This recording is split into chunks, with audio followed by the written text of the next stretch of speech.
ನ್ಯಾಯಾಲಯಕ್ಕೆ ಹಾಜರಾಗದೆ ನಾಪತ್ತೆಯಾಗ್ತಾ ಇರೋ ಕಮ್ಯುನಲ್ ಸೇರಿದಂತೆ ಕ್ರಿಮಿನಲ್ ಪ್ರಕರಣಗಳ ಆರೋಪಿಗಳಿಗೆ ಮಂಗಳೂರು ಪೊಲೀಸರು ಖಡಕ್ ಸಂದೇಶವೊಂದನ್ನು ರವಾನಿಸಿದ್ದಾರೆ.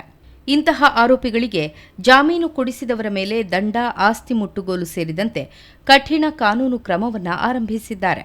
ಆರೋಪಿಗಳನ್ನು ತಕ್ಷಣ ನ್ಯಾಯಾಲಯಕ್ಕೆ ಹಾಜರುಪಡಿಸದಿದ್ದರೆ ಕಾನೂನು ಕ್ರಮ ತಪ್ಪುವುದಿಲ್ಲ ಎಂಬ ಸ್ಪಷ್ಟ ಎಚ್ಚರಿಕೆಯನ್ನ ನೀಡಿದ್ದಾರೆ.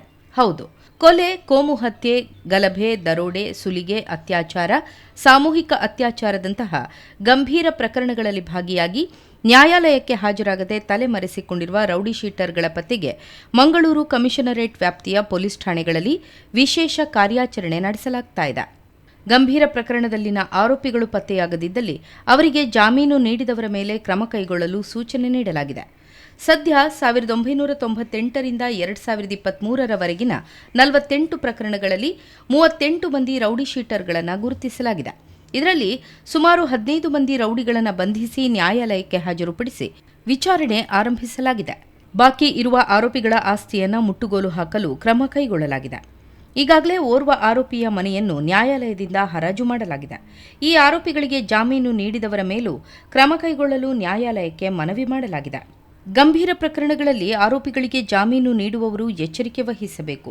ಅಂತಹ ಆರೋಪಿಗಳನ್ನು ನ್ಯಾಯಾಲಯಕ್ಕೆ ಹಾಜರುಪಡಿಸುವ ಜವಾಬ್ದಾರಿ ಜಾಮೀನುದಾರರು ವಹಿಸಿಕೊಳ್ಳಬೇಕು ಎಂದು ಕಮಿಷನರ್ ಸುಧೀರ್ ಕುಮಾರ್ ರೆಡ್ಡಿ ಎಚ್ಚರಿಕೆಯನ್ನು ನೀಡಿದ್ದಾರೆ.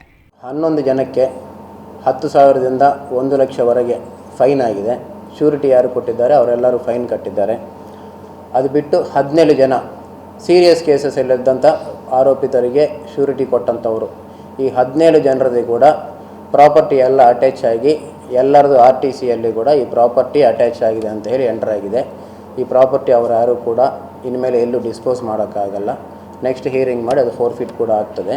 ಆದ್ದರಿಂದ ಎಲ್ಲರಿಗೆ ವಿನಂತಿ ಮಾಡೋದೇನೆಂದರೆ, ನೀವು ಯಾರಾದರೂ ಗಂಭೀರವಾದಂಥ ಪ್ರಕರಣದಲ್ಲಿದ್ದಂಥ ಆರೋಪಿತರಿಗೆ ಬೇಲ್ ಕೊಡೋದಿದ್ದರೆ 100% ಅವರನ್ನು ಕೋರ್ಟಿಗೆ ಕರ್ಕೊಂಡು ಬಂದು ಕೋರ್ಟಲ್ಲಿ ಅವನ ಟ್ರಯಲ್ ಫೇಸ್ ಮಾಡುವಂಥದ್ದು ನಿಮ್ಮ ಜವಾಬ್ದಾರಿ ಆಗ್ತದೆ.